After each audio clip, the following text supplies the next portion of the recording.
ವಾಕ್ಯ ಓದ್ಕೊಂಡಿರೋ ಭಾಗವನ್ನು ನಾವು ನೆನಪು ಮಾಡ್ತೀನಿ. 122ನೇ ಕೀರ್ತನೆ ಜಯದ ಕೀರ್ತನೆ ಮಾತು. ನಿಮ್ಗೆ ಯಾವಾಗ್ಲೂ ದೇವರ ವಾಕ್ಯ ಓದುವಂತವ್ರಿಗೆ ನಿಮ್ಗೆ ಆಲೋಚನೆ ಇದ್ರೆ 120ನೇ ಕೀರ್ತನೆ ಅಂತ ಹೇಳಿದ್ರು 134ನೇವರೆಗೆ 15 ಕೀರ್ತನೆಗಳು ಬರ್ತಾ ಮಾತು. ಈ 15 ಕೀರ್ತನೆ ಯಾತ್ರೆ ಕೀರ್ತನೆ ಅಂತರ ಮಾತು. ಶ್ರಮೆಯಿಂದ ಆರಂಭವಾಗಿ ಜಯದಲ್ಲಿ ಮುಗಿತತ್ ಮಾತು. 122ನೇ ಕೀರ್ತನೆ ಜಯದ ಕೀರ್ತನೆ ಮಾತು. ಎದಕ್ಕಂತಂದ್ರೆ ಅಲ್ಲಿ ಒಂದು ಮಾತು ಹೇಳ್ತಾನೆ ದಾವೀದನು. ಏನಂತ ಗೊತ್ತಾ?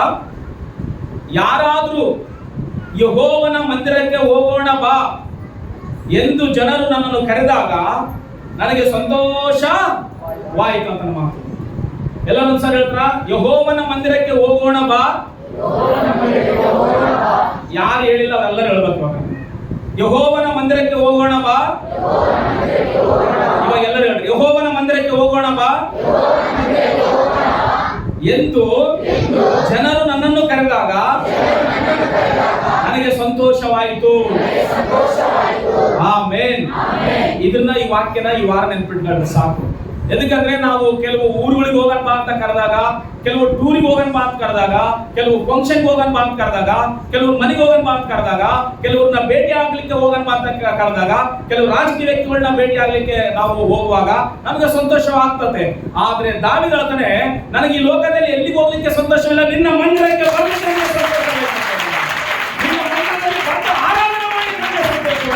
ನಿನ್ನ ಮಂದಿರದಲ್ಲಿ ಬಂದು ನಿಮಗೆ ಸಾಕ್ಷಿ ಕೊಡ್ಲಿಕ್ಕಾಗಿ ನನಗೆ ಸಂತೋಷವಾಯ್ತು ಅಂತ ಮಾತು. ಎದಕ್ಕಂದ್ರೆ ದಾವೀದ ಒಬ್ಬ ಕುರಿಗಳು ಕಾಯುವಂತ ಮನುಷ್ಯನನ್ನು ದೇವರು ಆರಿಸಿಕೊಂಡು ಅಭಿಷೇಕ ಮಾಡಿ ಇಸ್ರಾಯೇಲರಿಗೆ ಅರಸನನ್ನಾಗಿ ಮಾಡಿದನ ಮಾತು. ಹಲ್ಲೆಲೂಯಾ.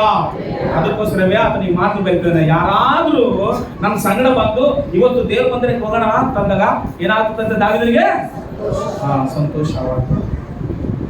ನಿಮಗೆ ಕೂಡ ಯಾರಾದ್ರೂ ಚರ್ಚ್ಗೆ ಹೋಗೋಣ ಬಾ ಅಂತ ಕರೆದಾಗ ಸಂತೋಷವಾಗ್ಬೋದು. ನಿಮಗೆ ಕೂಡ ನೀನೇ ಹೋಗು ನಾನು ಬರ್ತೀನಿ ಅನ್ನಬಾರ್ದು, ಇಲ್ಲ ನನಗೆ ಬರಕ್ ಇಷ್ಟ ಇಲ್ಲ ಅಂತ ಅನ್ನಬಾರ್ದು. ಯಾವಾಗ್ಲೂ ದೇವರ ಮಂದಿರಕ್ಕೆ ಹೋಗೋಣ ಬಾ ಅಂತ ಕರೆದಾಗ ಸಂತೋಷವಾಗ್ತದೆ. ಗುರು, ದೈವ, ತಂದೆ, ತಾಯಿ ಇವೆಲ್ಲ ನಮ್ಮ ಜೀವಿತದಲ್ಲಿರುವಂತ ಪದ್ಧತಿಗಳು ಮಾತು. ಜನರಿಗೆ ಗೌರವ ಕೊಡುವಂಥದ್ದು, ಗುರುಗಳಿಗೆ ಗೌರವ ಕೊಡುವಂಥದ್ದು.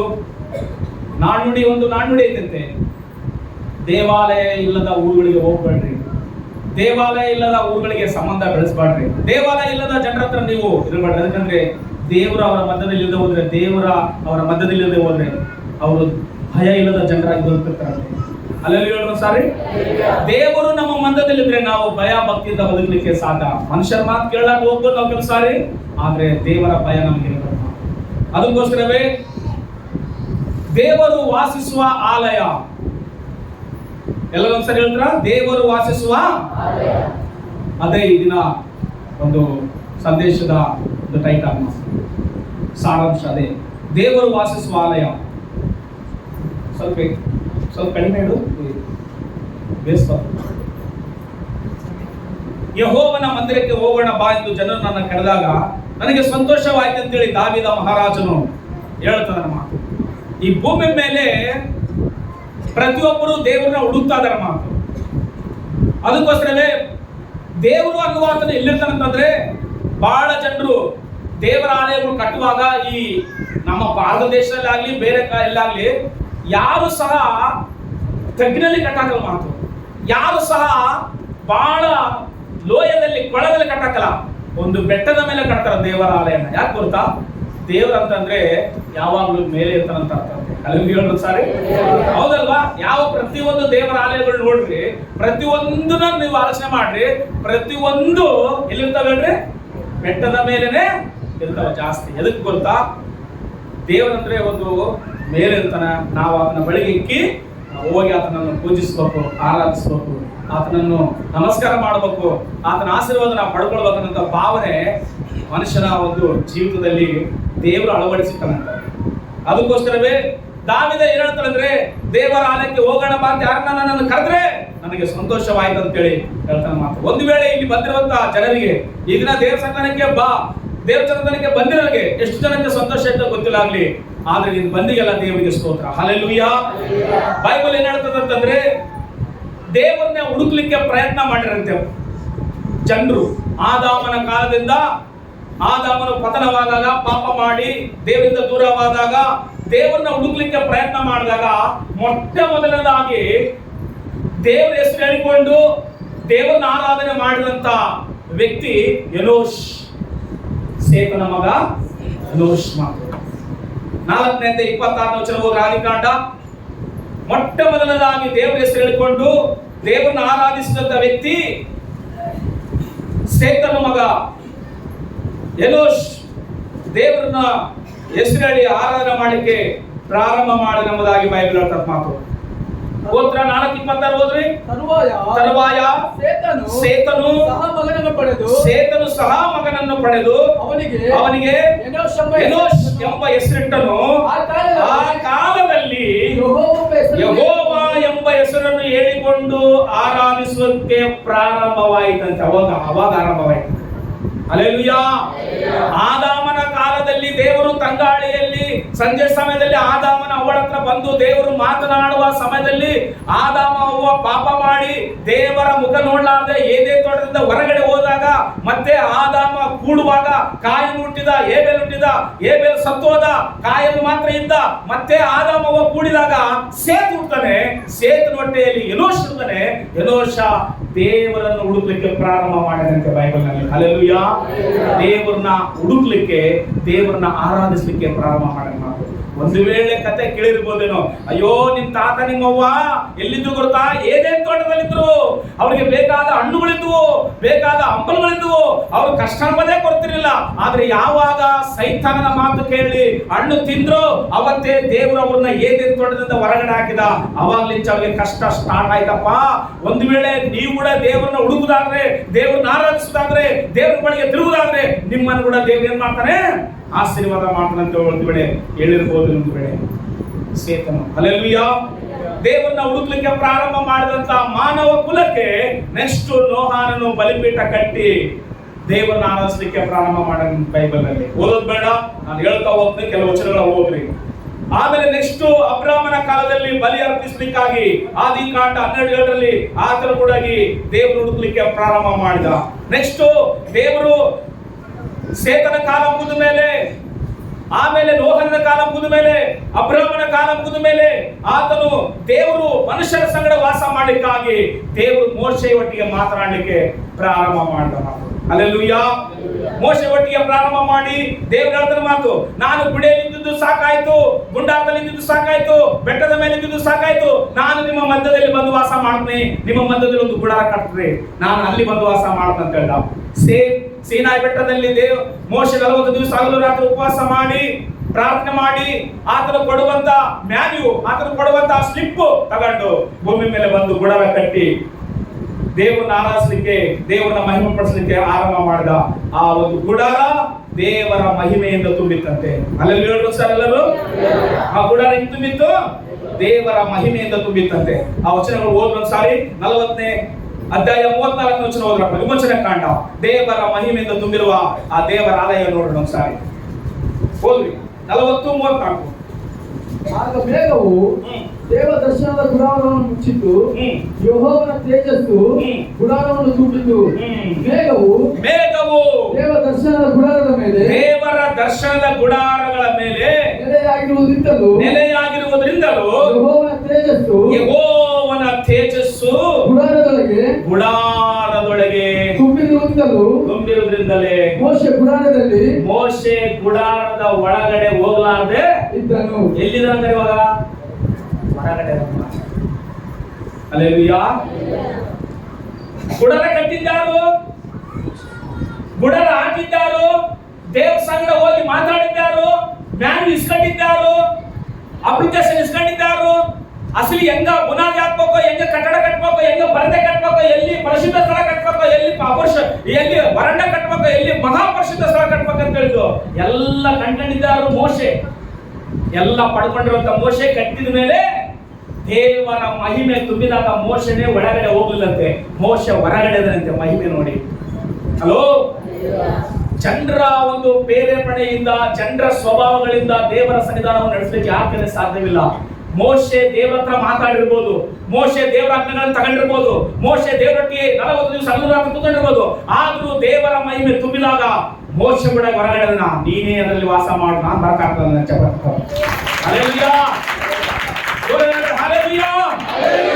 ಸಭೆಯಲ್ಲಿ ಹಾಡು ಮುಖ್ಯ ಆಗಿರ್ಬೋದು, ಇನ್ಸ್ಟ್ರೂಮೆಂಟ್ ಮುಖ್ಯ ಇರ್ಬೋದು, ವಾಕ್ಯ ಮುಖ್ಯ ಇರ್ಬೋದು, ಒಂದು ವೇಳೆ ಹಾಡಾಡುವಂತವ್ರು ಮುಖ್ಯ ಇರ್ಬೋದು, ಎಲ್ಲ ಮುಖ್ಯ ಇರ್ಬೋದು. ಅವರ ಮೇಲೆ ಪರಿಶುದ್ಧಾತ್ಮ ಯಾವುದು ಮುಖ್ಯ ಆಗ್ತದೆ ಸಭೆಯಲ್ಲಿ, ಯಾವುದು ಮುಖ್ಯ ಆಗ್ತದೆ. ಬೈಬಲ್ ಹೇಳ್ತದೆ ಮೋಶೆ ಗುಡಾರ ಕಟ್ಟಿದ, ಮೋಶೆ ಪರಿಶುದ್ಧವಾದ ಸ್ಥಳ ಕಟ್ಟಿದ, ಮಹಾ ಪರಿಶುದ್ಧವಾದ ಸ್ಥಳ ಕಟ್ಟಿದ, ಮಂಜೂಷ ಮಾಡಿದ, ತೆರೆಗಳು ಮಾಡಿದ, ದೀಪ ಸ್ತಂಭ ಮಾಡಿದ, ಆತನು ಬಲ್ಲಪೀಠ ಮಾಡಿದ, ರೊಟ್ಟಿಗಳು ತಯಾರು ಮಾಡಿದ, ಎಲ್ಲ ತಯಾರು ಮಾಡಿದಂತ ಮೋಶೆ ದೇವರ ಮಹಿಮೆ ಇಳಿಯುವಾಗ ಹೊರಗಡೆ ನಿಂತನಂತೆ. ನಾನು ಒಳಗಡೆ ಬರಕಲ್ಲಪ್ಪ, ನೀನು ಹಲೋ. ಮನುಷ್ಯರ ಸ್ವಭಾವದಿಂದ ಸಭೆಯಲ್ಲಿ ಏನು ಮಾಡಕ್ಕಾಗ್ತಿಲ್ಲ. ಆಲೋಚನೆ ಮಾಡಿಕೊಳ್ಳ್ರಿ. ಒಂದು ವೇಳೆ ಮನುಷ್ಯರ ಸ್ವಭಾವದಿಂದ ಏನನ್ನ ನಾವು ಮಾಡಕ್ ಹೋದ್ರೆ ಇಲ್ಲಿ ಮನುಷ್ಯರಲ್ಲಿ ಏರುಪೇರು ಬರ್ತದೆ, ಹೊಟ್ಟೆ ಕಿಚ್ಚುಗಳು ಬರ್ತವೆ, ಸಮಾಧಾನ ಇರಕ್ಕಲ್ಲ. ಅಸಲು ಸಭೆ ಬಂದ್ರೊಳಗೆ ಕುತ್ಕೊಳಕ್ ಹಾಕಲ್ಲ, ನಿಂತ್ಕೊಳಕ್ ಹಾಕಲ್ಲ, ಅಸಮಾಧಾನ ಇರ್ತದ. ಈ ವಾಕ್ಯ ಇವಾಗ ಬರ್ಕೊಂಡಿರೋದಲ್ಲ, ಈ ವಾರ ಎಲ್ಲ ಸ್ಟಡಿ ಮಾಡಿ ಬರ್ಕೊಂಡಿರೋದು. ಹಲೋ, ಈ ವಾರ ಎಲ್ಲ ಸ್ಟಡಿ ಮಾಡಿ ಪ್ರಾರ್ಥನೆ ಮಾಡಿ ಬರ್ಕೊಳ್ಳೋದು ಮಾತ್ರ. ನಾನು ಮನುಷ್ಯರಲ್ಲಿ ಏನಾದರೂ ಪ್ರೇರೇಪಿಸಲ್ಪಟ್ಟಾಗ, ದೇವರ ವಾಕ್ಯ ನಮ್ಮ ಕಿವಿಗೆ ಬಿದ್ದಾಗ, ದೇವರು ನಮ್ಮ ಮಧ್ಯದಲ್ಲಿ ವಾಸ ಮಾಡಬೇಕು. ತಪ್ಪ ಹಿರಿಯರು, ಸೇವಕರು, ಪಾಸ್ಟರ್ ವಾಸ ಮಾಡಬೇಕಾದ್ರೆ ದೇವರು ನಮ್ಮ ಮಧ್ಯದಲ್ಲಿ ವಾಸ ಮಾಡಬೇಕಾದ್ರೆ ಇಲ್ಲಿ ಒಳ್ಳೆ ಆಡುವಂತಿರ್ಬೋದು, ಆರಾಧನೆ ಮಾಡುವಂತಿರ್ಬೋದು, ವಾಕ್ಯ ಹೇಳುವಂತಿರ್ಬೋದು, ಇನ್ಸ್ಟ್ರೂಮೆಂಟ್ ಬಾರಿಸುವಂತಿರ್ಬೋದು, ಸಭೆ ಕೆಲಸ ಮಾಡೋದು ಯಾರಿದ್ರೇನು ದೇವರ ಮಹಿಮೆಯಿಂದ ಹೋದ್ರೆ. ಹಲೋ, ಯಾರಿದ್ರೇನು? ಯಾರಿದ್ರಲ್ಲ ದೇವರಿಗೆ ಎಲ್ಲರೂ ಜನರು ಅರ್ಥ ಮಾಡ್ತಾರೆ ಅಷ್ಟೇ. ನಾನಾಗ್ಲಿ, ನೀನಾಗ್ಲಿ, ಇಲ್ಲಿ ಕೂತ್ಕೊಂಡಿರೋರಾಗ್ಲಿ, ನಿಂತಿರೋರಾಗ್ಲಿ, ಯಾರನ್ನಾಗ್ಲಿ ದೇವ್ರ ಮಾತ್ಕೊಳ್ಬೇಕಂತಂದ್ರೆ ದೇವರ ಮಹಿಮೆ ಇರ್ಬೇಕು. ಏನಿರ್ಬೇಕು? ದೇವರ ಮಹಿಮೆ ಇರ್ಬೇಕು. ನನಗೆ ಪ್ರೇರಿಸಲ್ಪಟ್ಟಂಗ ನಾನ್ ಮಾತಾಡಿನಕ, ನಿನಗೆ ಪ್ರೇರಿಸಲ್ಪಟ್ಟಂಗ ನೀನ್ ಮಾತಾಡಿನಕ, ನಿನಗೆ ಪ್ರೇರಿಸಲ್ಪಟ್ಟಂಗ ನೀನ್ ಮಾತಾಡಿನಕ, ಇಲ್ಲಿ ದೇವ್ರು ಇರಬೇಕಲ್ಲ. ಹಲ್ಲೆಲೂಯಾ. ಇಲ್ಲಿ ದೇವ್ರ ಕೆಲಸ ಮಾಡಕ್ ಆಗ್ತಲ್ಲ. ಎದುರ್ಕೊಳ್ತಾ ನಾನಾಗ್ಲಿ, ನೀನಾಗ್ಲಿ ಆತನಿಗೆ ಶರಣಾದಾಗ ಮಾತ್ರ ಆತನ ಕೆಲಸ ಮಾಡ್ಲಿಕ್ಕೆ ಆರಂಭ ಮಾಡ್ತಾರಂತೆ. ಅಷ್ಟೇ ಹೊರತಾಗಿ ನನಗೆ ಹೆಂಗ್ ಪ್ರೇರೇಪಿಸುತ್ತ ಹಂಗ ವಾಕ್ಯ ಹೇಳಿದ್ರೆ, ನಿನಗೆ ಹೆಂಗ್ ಪ್ರೇರೇಪಿಸುತ್ತ ಹಂಗ ನೀನ್ ಮಾತಾಡಿದ್ರೆ ದೇವ್ರ ಕೆಲಸ ಮಾಡಕ್ಕಲ್ಲ. ದೇವರು ಶಿಕ್ಷ ಮಾಡೋದಂತೆ. ಅದಕ್ಕೋಸ್ಕರ ಗುಡಾರ ಕಟ್ಟಿದ್ದು ಮೋಶೆ, ಗುಡಾರ ಹಾಕಿದ್ದು ಮೋಶೆ, ಮಂಜೂಷ ಮಾಡಿದ್ದು ಮೋಶೆ, ತೆರೆಗಳು ಮಾಡಿದ್ದು ಮೋಶೆ, ದೀಪಸ್ತಂಭ ಮಾಡಿದ್ದು ಮೋಶೆ, ಬಲಿಪೀಠ ಕಟ್ಟಿದ್ದು ಮೋಶೆ, ಯಜ್ಞವೇದಿ ತಯಾರು ಮಾಡಿದ್ದು ಮೋಶೆ, ಗಂಗಾ ಇಟ್ಟಿದ್ದು ಮೋಶೆ. ದೇವರ ಮಹಿಮೆ ತುಂಬುವಾಗ ಮೋಶೆ ಒಳಗಡೆ ಇಲ್ಲ. ಎಲ್ಲದ ಮೋಶೆ ಓದು, ಎಲ್ಲದ ಮೋಶೆ ಎಲ್ಲದನ 40 ಗುಡಾರದೊಳಗೆ ತುಂಬಿರುವುದರಿಂದಲೂ ಮೋಶೆ ಗುಡಾರದಲ್ಲಿ ಹೋಗಲಾರದೆ ಇದ್ದನು. ಗುಡಾರದಲ್ಲಿ ಹೋಗಲಾರದೆ ಇದ್ದನು. ಪ್ರಿಯ ದೇವರ ಮಕ್ಕಳೇ, ಒಬ್ಬ ಡಾಕ್ಟರ್ ಹತ್ರ ಹೋಗ್ಯಾನಂತೆ. ಡಾಕ್ಟರ್ ಹತ್ರ ಹೋಗಿ ಎಷ್ಟನ ರೇಟ್ ಆಗಲಿ ಈ ವಾರದಲ್ಲಿ ಜ್ವರ ಮೇಲೆ ಆಗ್ಬೇಕಂತೆ. ಆಗ ಒಳ್ಳೆ ಪವರ್ಫುಲ್ ಗುಳಿಗೆ ಬಂದಂತೆ. 3 ರಕಮು, ಬೆಳಗ್ಗೆ ನುಂಗು, ಮಧ್ಯಾಹ್ನ ನುಂಗು, ರಾತ್ರಿ ನುಂಗು ಅಂತ. 3,000 ರೂಪಾಯಿ ಬಿಲ್ ಆಯ್ತಂತೆ ಬರೀ ಗುಳಿಗೆ. ತಗೊಂಡು ಹೋಗಿ ವಾರ ಆಯ್ತಂತೆ. ಡಾಕ್ಟರ್ ಹತ್ರ ಸೀಟ್ ಬಂದು, ಹಿಂಗೆ ನೀನು ಕೊಡೋದು ಗುಳಿಗೆ ಏನಾಯ್ತಂತ, 3,000 ರೂಪಾಯಿ ತಗೊಂಡಿ ಏನ್ ಮಾಡಿ ಅಂತ. ನೀನು ಕರೆಕ್ಟ್ ನುಂಗ್ತದ ಸೀಟ್ ಅಂತ. ಇವ್ ನುಂಗಿ ಯಾನ, ಇವು ನುಂಗಿನೇ, ಈ ಕಾಲ ನುಂಗಿನೇ ಆಗತ್ತೆ. ಮತ್ತೆ ನೋಡೋನು ಈ ವಿಶೇಷ ಅಲ್ಲವಾ? ಅಲೋ, ಹೇಳುವಾಗ ಸ್ವಲ್ಪ ಟೈಮ್ ತಗತ್ತ ಮನಸ್ಸು. ಯೆಹೋವನು ನಿಮ್ಮನ್ನು ಆಶೀರ್ವಾದ ಮಾಡಕ ಚಮಡತ್ತೆ. ಎಂತ ಮಾತು ಕೇಳಿದ್ರೆ ಪಾಸ್ಟಿವ್ ವಾರ ಬರ ವಾಕ್ಯ ಮಸ್ತ್ ಕೇಳ್ದಂಗೆ ಪಾಸ್ಟಿವ್ ಅಂತ ಮಾತು. ಏನಮ್ಮ ನೀನ್ ಸರಿಯಾಗಿರ್ಬೇಕು, ಏನಮ್ಮ ನೀನ್ ಸರಿಯಾಗಿರ್ಬೇಕು, ಏ ಹುಡುಗ ನೀನ್ ಸರಿಯಾಗಿರ್ಬೇಕು, ಏ ಹುಡುಗಿ ನೀನ್ ಸರಿಯಾಗಿರ್ಬೇಕು ಅಂದಾಗ ಪಾಸ್ಟ್ರು ಈ ನಡುವೆ ನನಗೆ ಇಷ್ಟ ಬಂದಂಗೆ ಹೇಳ್ತಾರೆ. ಇಲ್ಲಮ್ಮ, ನನಗೆ ಇಷ್ಟ ಬಂದಂಗೆ ನಿಂದ್ರಿಸಲ್ಲ ದೇವ್ರು. ನಾನು ಸತ್ಯ ಹೇಳ್ತಾ ಇದ್ದೀನಿ, ನನಗೆ ಇಷ್ಟ ಬಂದಂಗೆ ನಿಂದ್ರಕ್ಕೆ ನನಗೆ ಶಕ್ತಿ ಇರೋ ಕಳಿಸಲಿ. ಮೋಶನೇ ಕಟ್ಟಿದ್ದು ಗುಡಾರ, ಮೋಶನೇ ಮಾಡಿದ್ದು ಮಂಜೂಷ ಒಳಗೆ, ಮೋಶನೇ ಮಾಡಿದ್ದು ದೀಪ ಸ್ತಂಭ ಒಳಗೆ, ಮೋಶನೇ ಮಾಡಿದ್ದು ಬಲಿಪೀಠ ಒಳಗೆ, ಮೋಶನೇ ಮಾಡಿದ್ದು ಯಜ್ಞ ವೇದಿ ಒಳಗೆ. ದೇವರ ಮಹಿಮೆ ತುಂಬಿದಾಗ ಮೋಶೆ ಇರಲಿಲ್ಲ ಒಳಗಡೆ. ಯಾರಿದ್ರು ಹೇಳ್ರಿ ಎಲ್ಲರೂ? ಯಾರಿದ್ರು ಒಳಗಡೆ? ದೇವರಿಲ್ಲಂತೆ.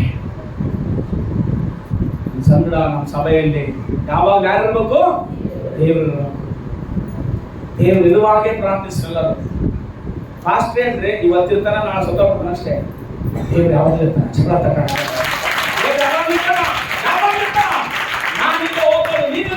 ದೇವರು ಯಾವಾಗಲೂ ಇರ್ತಾನೆ ಇಲ್ಲಿ. ಆಮೇನ್. ಅದಕ್ಕೋಸ್ಕರವೇ ಮೋಶೆ ಕಟ್ಟಿ ಆತನು ದೇವರ ಆತ್ಮ ಅಭಿಷೇಕ ಇಳಿದಾಗ, ದೇವರ ಸನ್ನಿಧಿ ಇಳಿದಾಗ ಮೋಶೆ ಹೊರಗಡೆ ಬರದಂತೆ. ಆಮೇಲೆ ದಾವಿದ ಪ್ರೇರೇಪಿಸಲ್ಪಟ್ಟ, ಓ ದೇವ್ರೆ, ಮೋಶೆ ಕಾಲದಾಗ ನಿನ್ನ ಮಂಜೂಷ ಪರದೆಯಲ್ಲಿ ಐತಿ, ಓ ಒಂದು ಗುಡಾರದಲ್ಲಿ ಐತಿ. ನಾನಾದ್ರೆ ದೇವದಾರ ಮರಗಳ ಮನೆಯಲ್ಲಿದ್ದೀನಿ, ನಾನಾದ್ರೆ ಒಳ್ಳೆ ಮನೆಯಲ್ಲಿದ್ದೀನಿ. ನಿನ್ನ ಮಂಜೂಷ ನೋಡ್ರೆ ಆ ಪರದೆಯಲ್ಲಿ ಐತಿ, ಆ ಗುಡಾರದಲ್ಲಿ ಐತಿ. ಅದಕ್ಕೋಸ್ಕರ ನಾನು ಈಗ ಒಂದು ಆಲಯ ಕಟ್ಟಬೇಕಂತ ಆಲೋಚನೆ ಮಾಡ್ತೀನಿ. ಒಂದೇ ಪೂರ್ವಕಾಲ ಅಂತ 17ನೇ ವಚನ ಓದೋದು ಸಾರಿ. ಒಂದೇ ಪೂರ್ವಕಾಲ ಅಂತ 17ನೇ ವಚನ. ದಾವೀದನು ತನ್ನ ಅರಮನೆಯಲ್ಲಿ ವಾಸಿಸುತ್ತಿದ್ದಾಗ, ತನ್ನ ಅರಮನೆಯಲ್ಲಿ ವಾಸ ಮಾಡುವಾಗ ಒಂದು ದಿವಸ ಪ್ರವಾದಿಯಾದ ನಾತಾನನಿಗೆ ಹೇಳ್ತಾನೆ, ನೋಡು ನಾನು ದೇವದಾರು ಮಂದಿರ ಎಂತ ಮನೆಯಲ್ಲಿದ್ದೀನಿ? ನಾನು ದೇವದಾರ ಮಂದಿರದ ಮನೆಯಲ್ಲಿದ್ದೇನೆ. ಆದ್ರೆ ಯೆಹೋವನ ಮಂಜೂಷಾದ್ರು ಬಟ್ಟೆಯ ಮನೆಯಲ್ಲಿ ಎಲ್ಲೈತದು ಬಟ್ಟೆ ಕಟ್ಟಿರುವ ಮನೆಯಲ್ಲಿಟ್ಟು ಆ ಮೋಶೆ ಅದರಲ್ಲಿ ಅದನ್ನ ದೇವರನ್ನ ಆರಾಧಿಸ್ತಾನೆ. ನಾನಾದ್ರೆ ಎಂತ ಮನೆಯಲ್ಲಿದ್ದೀನಿ? ದೇವದಾರ ಮರದ ಮಂದಿರದ ಮನೆಯಲ್ಲಿ ನಾನು ಏನಂತ ಅಂದ್ರೆ ಬಹಳ ಕಾಸ್ಟ್ಲಿ ಕಟ್ಟಿ ಯಾರಂದ್ರೆ ದೇವದಾರ ಕಟ್ಟಿ ಅಂತ.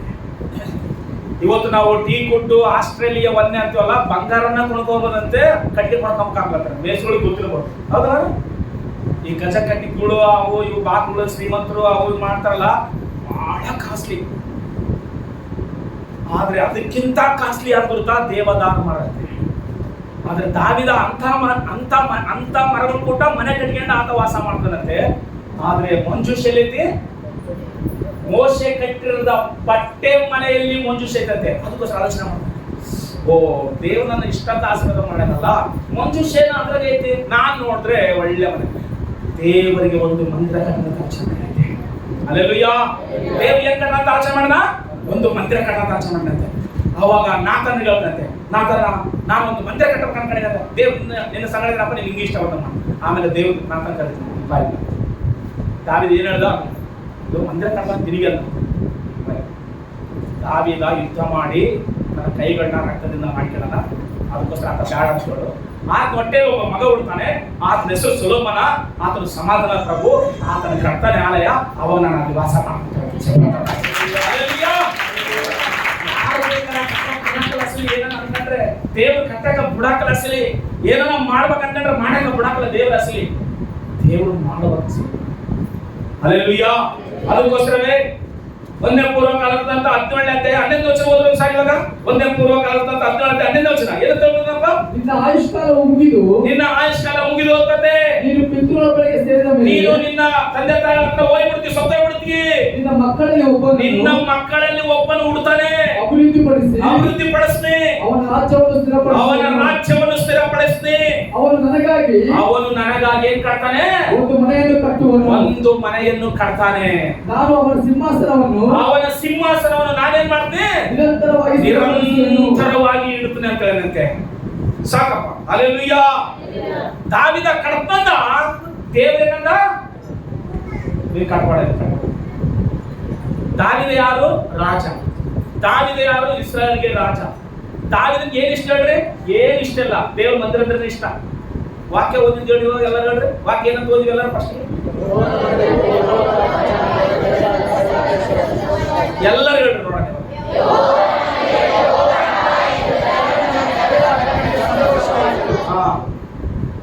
ದಾವಿದನಿಗೆ ದೇವರ ಮಂದಿರ ತಪ್ಪ ಇನ್ನ ಏನು ಸಂತೋಷ ಇಲ್ಲ ತಮ್ಮನಿಗೆ. ಆದ್ರೆ ಆತ ಕಟ್ಟಬೇಕು ಅನ್ಕೊಂಡಾಗ ದೇವ್ರ ಅಂತದಲ್ಲ, ನೀ ಮಾತ್ರ ಕಟ್ಟಬೇಡ. ಒಂದು ವೇಳೆ ನಮಗೆ ಹಂಗ ಪೇರೆಂಟ್ಸ್ ಆಯ ತನಕ, ನಮಗೆ ಹಂಗ ಸಂತೋಷ ಆಗ್ಬೇಡ ತನಕ, ನಮಗೆ ಬಹಳ ಸಂತೋಷ, ನಾನು ಕಟ್ಟಬೇಕು ಅಂತ ಚರ್ಚೆ ಅನ್ಕೊಂಡ. ದೇವ್ರು ಬಂದು ಇಲ್ವಾ ಏನ್ ಮಾಡ್ತ ಅನ್ಕೊಂಡಿ? ಚರ್ಚೆ ನೀನು ಮಾತ್ರ ಕಟ್ಟಬೇಡ ಅಂತ ಅನಾಹುತ. ಏನ್ ಮಾಡ್ತೀವಿ ನಾವು? ಮನುಷ್ಯನ ಹತ್ರ ಎಲ್ಲ ಹೋಗಿ ಹೇಳ್ತಾ ಸುಮ್ಮನೆ ಸೈಲೆಂಟ್ ಆಗುತ್ತೆ. ಮಾತಾಡಿದ್ರೆ ಯಾರು? ಎಲ್ಲರೂ ಮನುಷ್ಯರಾದ್ರೆ ಯಾರ ಇಷ್ಟ ಬಂದಾಗ ಅವ್ರ ಕಡೆ ಮಾತಾಡ್ತು ಮಾತು ಆತ ನಮಗೆ ದೇಶದಕ್ಕ ಅಂತ ಏನಾರ ಮಾಡಿ ನಿಂದ ರೇಟ್ ಆಡ್ತು. ಹಲೋ, ಚರ್ಚೆ ಸರಿ, ನಿಂದೇ ರೈಟ್ ಆಗಿರ್ಲಿ ನಂದೇ ರೈಟ್ ಆಗಿರ್ಲಿ, ಫಸ್ಟ್ ದೇವ್ರು ನೋಡ್ಬೇಕು ನಾವೆಲ್ಲರೂ, ಅವಾಗ ಎಲ್ಲರೂ ಇಲ್ಲಿರ್ತು ರೈಟ್ ಆಗಿ. ಅಲ್ಲೆಲ್ಲ ಸಾರಿ, ಮಾಸ್ಟರ್ದೇ ರೈಟ್ ಆಗಿರ್ಲಿ, ಮಾಸ್ಟರ್ದೇ ರೈಟ್ ಆಗಿರ್ಲಿ, ಇಲ್ಲ ಹಿರಿಯರದೇ ರೈಟ್ ಆಗಿರ್ಲಿ, ಯಾವ್ದಾರ ರೈಟ್ ಆಗಿರ್ಲಿ, ಅವ್ರದ್ದು ರೈಟ್ ಅಂತ ಜನ ಹೇಳ್ಬಾರ್ದು. ಯಾರನ್ನ ನೋಡ್ಬೇಕು ನಾವೆಲ್ಲರೂ? ದೇವ್ರನ್ನ ನೋಡ್ಬೇಕು. ಎದಕ್ ಗೊತ್ತಾ? ಇಲ್ಲಿ ಎಲ್ಲರೂ ಮನುಷ್ಯರೇ. ಉಸಿರು ಹೋಗಿ ತನಕ ಬಾಕ್ಸ್ ರೆಡಿ ಆಯ್ತು ಅಂತ ಕೇಳ್ತಾರ. ಹಲೋ, ಏನ್ ರೆಡಿ ಆಯ್ತು ಅಂತ ಕೇಳ್ತಾರ? ಬಾಕ್ಸ್ ರೆಡಿ ಆಯ್ತು ಅಂತ ಕೇಳ್ತಾರ. ಅವರು ನಾವು ಅಷ್ಟೇ. ದೇವ್ರು ಯಾವಾಗ ದಾರಿ ಹೇಳ್ತಾರ, ನಾನು ಕಡ್ತಾ ಮನೆ ನಿಮ್ಮ ಮಂದಿರ, ನಿನ್ ಮಂಜುಷ ಹೋಗಿ ನಿನ್ನ ಮಹಿಮೆ ಆದಾಗ ನಿನ್ನ ದೇವದಾರ ನಾನು ದೇವದಾರ ಮನೆ ಇದ್ರಿ, ನೀನು ನಿನ್ನ ಮಂಜುಷ ಆಗ ಬರದ್ರಾಗಿಟ್ಟ ಮೋಶ ಹೋಗಿ ಅಂದ್ಬಿಡು, ನಾನು ಕಡ್ತಂದ್ರ ನೀನ್ ಕಟ್ಟಬೇಡ ಅಂದಾಗ ಅದ್ರ ಮನಸ್ಸೈತಲ್ಲ ದಾವಿದದ್ದು, ಆ ಮನಸ್ಸು ನೋಡಿ ದೇವ್ರು ಏನ್ ಮಾಡಿದ್ರೆ ನೀನ್ ಕಟ್ಟಬೇಡ ಅಂತ ಹೇಳಿನಿ. ಆದ್ರೆ ದಾವಿದನಿಗೆ ಪ್ರತಿ ಒಂದು ಮಗನಿಗೆ ಎಲ್ಲ ವ್ಯವಸ್ಥೆ ಮಾಡಿದಂತೆ.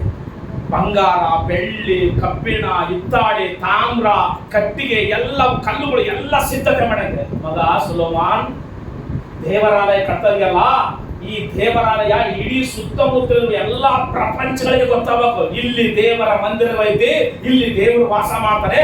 ಪ್ರತಿಯೊಬ್ಬರು ಈ ಮಂದಿರ ಕಡೆಗೆ ತಿರುಗಿ ಪ್ರಾರ್ಥನೆ ಮಾಡುವಾಗ ಯುದ್ಧದಲ್ಲಿ ಆದರೂ ಜಯ ಸಿಗ್ತದೆ, ಶೋಧನೆಯಲ್ಲಿ ಆದರೂ ಜಯ ಸಿಗ್ತದೆ.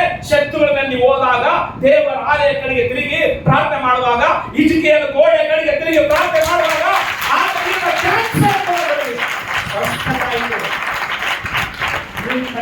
ಮಂದಿರ ಇಡೀ ಪ್ರಪಂಚಕ್ಕೆ ಗೊತ್ತಾಗಬೇಕು ಸೊಲೊಮೋನ್. ಅದಕ್ಕೋಸ್ಕರ ಅಂತ ಕೂಡ ಕಟ್ಟಬೇಡ, ನಾನು ಕೂಡಿಸಿದ್ನೆ. ಎದಕ್ಕೆ ಗೊತ್ತಾ ಕೂಡಿಸಿದ್ನೆ?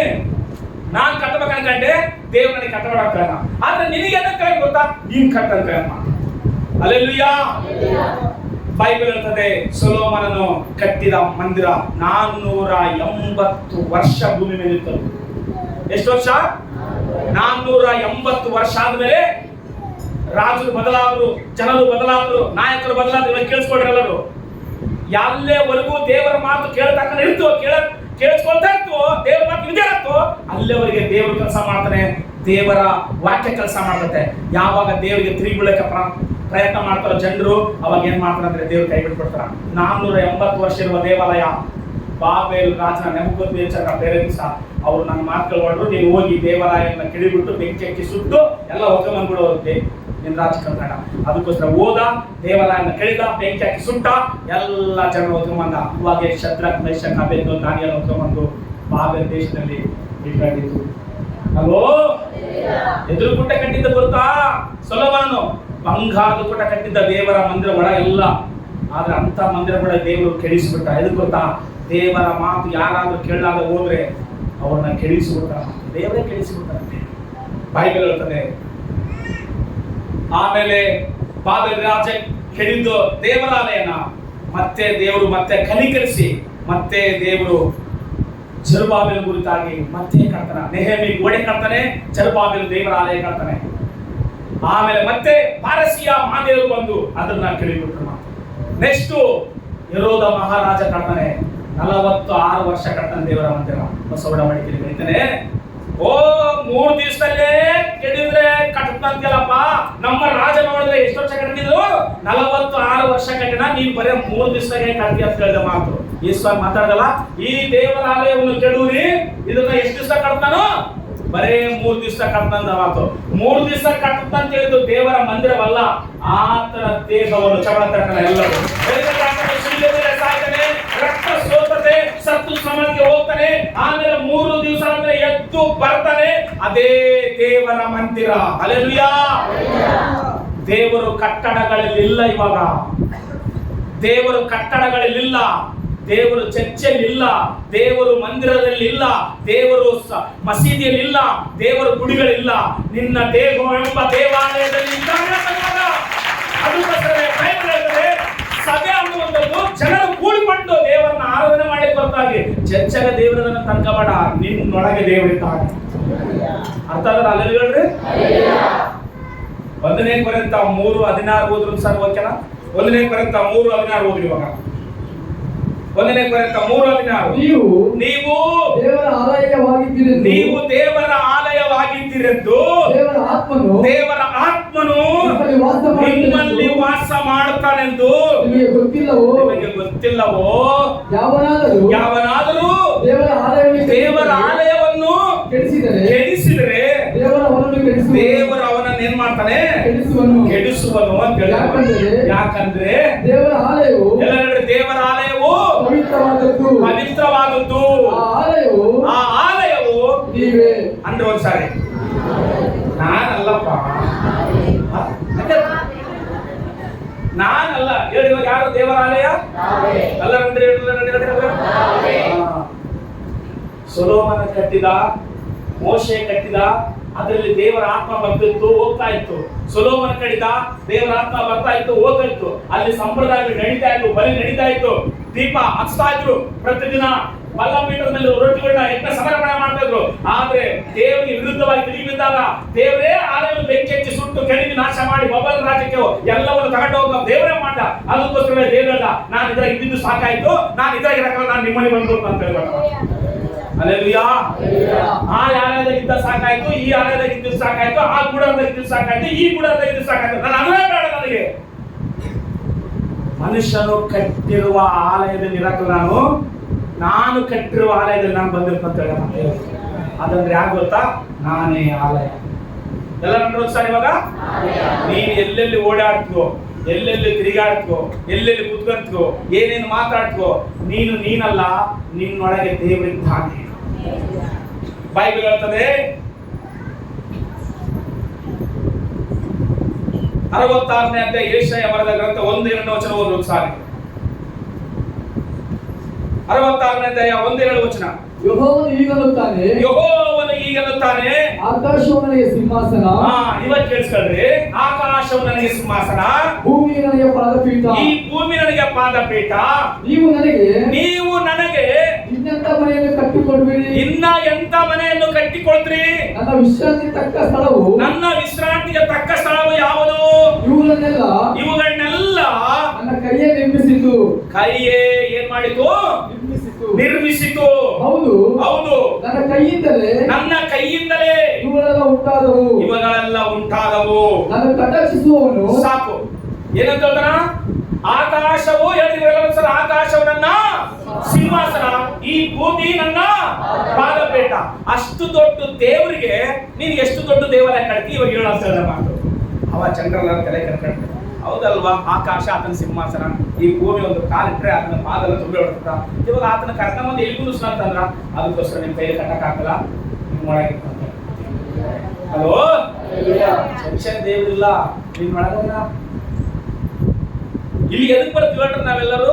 ಇಲ್ಲೆಲ್ಲರೂ ಸಭೆಯಾಗಿ ಕೂಡಿ ಹಾಡಾಡಿ, ವಾದ್ಯಗಳು ಬಾರಿಸಿ, ಚಪ್ಪಳೆ ತಟ್ಟಿ, ಆರಾಧಿಸಿ, ಕಾಣಿಕೆ ಕೊಟ್ಟು, ಸಹವಾಸ ಸೇರಿ ನಮ್ಮ ದೇವರು ಪರಿಶುದ್ಧನಂತೇಳಿ, ನಮ್ಮ ದೇವರು ಸರ್ವಶಕ್ತರಂತೇಳಿ, ನಮ್ಮ ದೇವರು ರಬ್ಬುನಿ ಅಂತೇಳಿ, ನಮ್ಮ ದೇವರು ಯೂದಾ ಗೋತ್ರದ ಸಿಂಹ ಅಂತೇಳಿ, ನಮ್ಮ ದೇವರು ಇರುವಾತನಂತೇಳಿ, ನಮ್ಮ ದೇವರು ಯೆಹೋವ ಈರೆ ಅಂತೇಳಿ, ನಮ್ಮ ದೇವರು ಯೆಹೋವ ಶಮ್ಮ, ಯೆಹೋವ ಚಿಂತೆ, ಯೆಹೋವ ರೂಪ, ಆತನೇ ಒಳ್ಳೆ ಕುರುಬ, ಆತನೇ ಜಗದ್ರಕ್ಷಕನು, ಆತನೇ ಸೃಷ್ಟಿಕರ್ತನು, ಆತನೇ 7 ನಕ್ಷತ್ರಗಳು ಕೈಯಲ್ಲಿ ಹಿಡಿದಿರುವನು, 7 ದೀಪಗಳ ಮಧ್ಯದಲ್ಲಿ ತಿರುಗಾಡುವ ಯೂದಾ ಗೋತ್ರದ ಸಿಂಹ.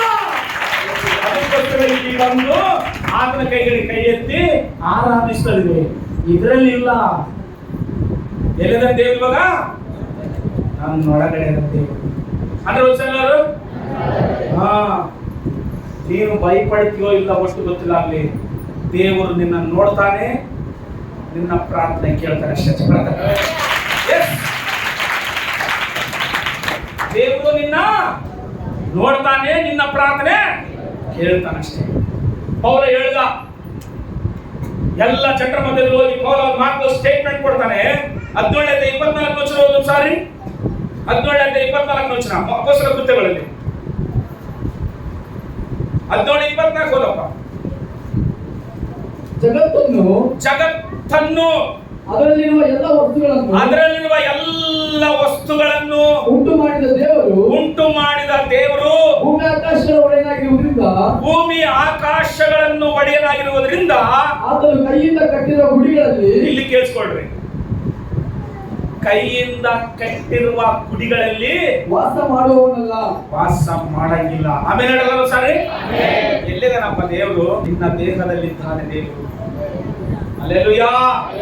ಇದು ಯಾರಿಗೆ ಭಯಪಡ್ತೋ? ಭಯಪಡಕ್ ನನಗಂತೂ ಗೊತ್ತಿಲ್ಲ. ಗಂಡಕ್ಕೆ ಭಯಪಡ್ತೋ, ಹೆಂಡತಿ ಭಯಪಡ್ತೋ, ಮಕ್ಕಳಿಗೆ ಭಯಪಡ್ತೋ, ಮಾಸ್ಟರ್ ಭಯಪಡ್ತೋ, ಪೊಲೀಸರಿಗೆ ಭಯಪಡ್ತೋ, ಲಾಯರಿಗೆ ಭಯಪಡ್ತೋ, ಡಾಕ್ಟರ್ ಭಯಪಡ್ತೋ, ಯಾರಿಗೆ ಭಯಪಡ್ತೋ? ಭಯಪಡಂಗಿಲ್ಲ. ದೇವರಿಗೆ ಭಯಪಡು ಅಷ್ಟೇ.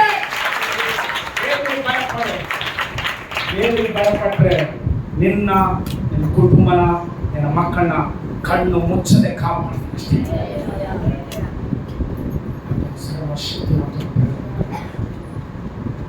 ಸಭೆ ಅನ್ನುವಂಥದ್ದು ಕುಟುಂಬ. ಏನಂತ ವಾಕ್ಯ ಇನ್ನೊಂದ್ಸರಿ ಓದು. 17-24 ಅಪೊಸ್ತಲರ ಕಾರ್ಯಗಳು.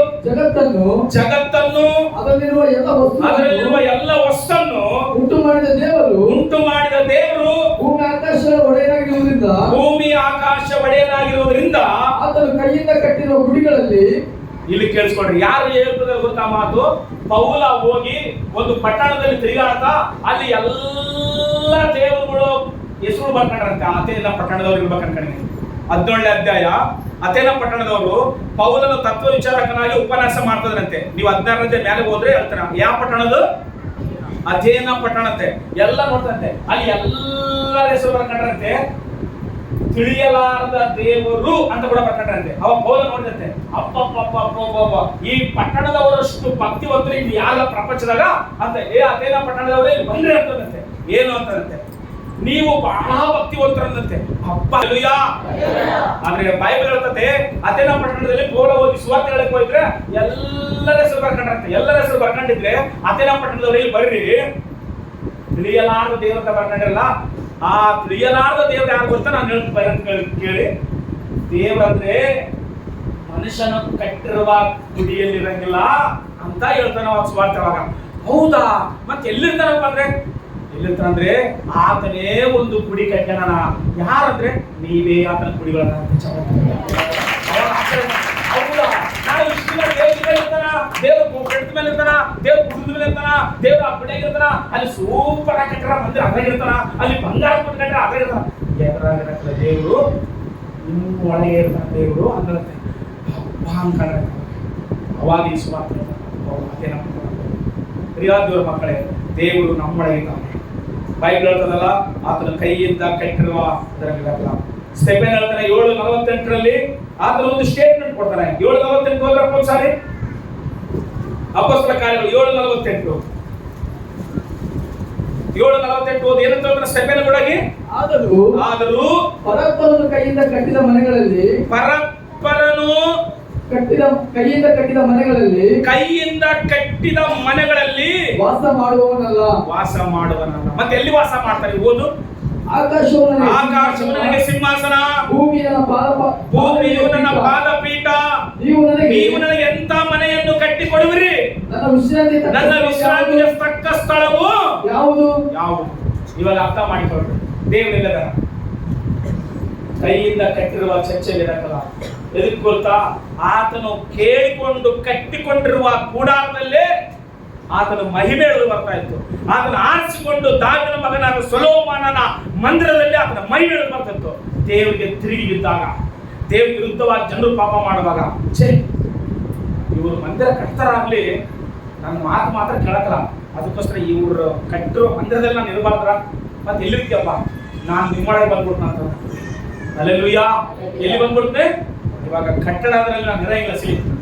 ನಾನು ನಿಮ್ಮೊಳಗೆ ಬರ್ತೀನಿ. ನೀವೇ ನನಗೆ ಆಲಯವಾಗಿಬಿಡ್ತೀವಿ. ಎದಕ್ಕಂದ್ರೆ ಜನರು ಕಟ್ತಾರೆ, ಕಟ್ಟಿ ಏನ್ ಮಾಡ್ತಾರೆ ಗೊತ್ತಾ? ಅವ್ರ ಇಷ್ಟ ಬಂದಂಗ ವ್ಯಾಪಾರಕ್ಕ ಇರ್ತಾರೆ, ಅವ್ರ ಇಷ್ಟ ಬಂದಾಗ ಅದರಲ್ಲಿ ಮಾತಾಡ್ತಾರೆ, ಅವ್ರ ಇಷ್ಟ ಬಂದಾಗ ಜನರು ಜೀವನ ಮಾಡ್ತಾರೆ. ಅದಕ್ಕೋಸ್ಕರ ಅದಲ್ಲ ನನಗೆ ಇಷ್ಟ ಅಲ್ಲ. ಅದಕ್ಕೋಸ್ಕರವೇ ಮತ್ತಾಯ ಬರೆಸುವಾರ್ತೆ 21:12 ದೇವರಿಗೆ ಕೋಪ ಬಂದಿರೋ ಗೊತ್ತಾ? ಇದು ದೇವರ ಆಲಯ. ಎಲ್ಲರಿಗೂ ಏನ್ ಆಲಯ ಅಂತ? ಪ್ರಾರ್ಥನೆ ಆಲಯ. ನೀವೇನ್ ಮಾಡಿರಿ ಗೊತ್ತ? ಎಲ್ಲ ಸೇರಿ ಕಳ್ಳನ ಕವಿಯಾಗಿ ಮಾಡಿಬಿಟ್ರಿ. ಅದಕ್ಕೋಸ್ಕರ ನೀವೆಲ್ಲ ಹೊರಗಡೆ ಹೋಗ್ರಿ ಅಂತ ಅಂದ ಮಾತು. ಯಾವ ಆಲಯ ಗೊತ್ತದು? ಹೆರೋದ ಮಹಾರಾಜ ಕಟ್ಟಿದ 46 ವರ್ಷ ಕಟ್ಟಿದ ದೇವರ ಮಂದಿರದು. ಆ ಆಲಯ ನಿನ್ನದನ್ನ ಕಳ್ಳರ ಗವಿಯಾಗಿ ಮಾಡ್ತೀವಿ. ಹೊರಗಡೆ ಹೋಗ್ರಿ ನೀವೆಲ್ಲ ಅಂತೇಳಿ ಚಾಟಿತಾರು ಒಡೆದು ಹಾರಿವಾಳ ಮಾರನ್ನ, ಕುರಿಗಳು ಮಾರನ್ನ ಹೊರಗಡೆ ಕಳಿಸಿ ಕೋಪ ಬಂದ್ಬಿಟ್ಟಿತ್ತು ಯೇಸುವಿಗೆ. ಅದಕ್ಕೋಸ್ಕರವೇ ಯೇಸು ಹೇಳಿದ, ಈ ಮಂದಿರ ಕೆಡಿದ್ರೆ 3 ದಿವಸ ಇರ್ತಾರೆ ಅಂದ್ರೆ ನಾವು ಒಂದ್ ದಿವಸ ಈ ಲೋಕದ ಯಾತ್ರೆ ಮುಗಿಸ್ತೀವಿ. ಸತ್ತು 3ನೇ ದಿವಸ ಆದ್ಮೇಲೆ ಯೇಸು ಯಾವ ರೀತಿ ಎದ್ದನೋ ನಾವು ಈ ಲೋಕದಲ್ಲಿ ಕಣ್ಣು ಮುಚ್ಚಿದ್ರೆ ನಾವು ಆತನ ಹತ್ರ ಕಾಣ್ತಾ ಇದ್ದೀವಿ. ಅದಕ್ಕೋಸ್ಕರವೇ ಈ ಲೋಕದಲ್ಲಿರುವಂತ ಆಲಯ ಇದು ಶಾಶ್ವತವಲ್ಲ, ನಿನ್ನ ದೇಹವೇ ದೇವರಿಗೆ ಆಲಯ. ಹಲ್ಲೆಲೂಯಾ. ಅದಕ್ಕೋಸ್ಕರ ನಿನ್ನ ಆಲಯವನ್ನು ಬಹಳ ಜಾಗ್ರತೆಯಾಗಿ ಕಾಪಾಡಿಕ, ನಿನ್ನ ದೇಹವನ್ನು ಬಹಳ ಜಾಗ್ರತೆಯಾಗಿ ಕಾಪಾಡಿಕ. ನೀನು ಮಾತನಾಡುವ ಮಾತುಗಳು, ನೀನು ನೋಡುವ ನೋಟಗಳು, ಕೇಳಿಸ್ಕೊಳ್ಳುವ ಕೇಳಿಕೆ, ಜನರ ಪ್ರೇರಣೆ, ಜನರು ಸರಿಯಾಗಿ ಕೆಲವು ಸಾರಿ ನಿನ್ಗೆ ಸರಿಯಾಗಿ ಒಳ್ಳೆ ಮಾತುಗಳು ಹೇಳ್ಬೋದು, ಕೆಲವು ಸಾರಿ ನಿನ್ನನ್ನು ಹೆಚ್ಚು ಕಡಿಮೆ ಮಾಡ್ಬೋದು.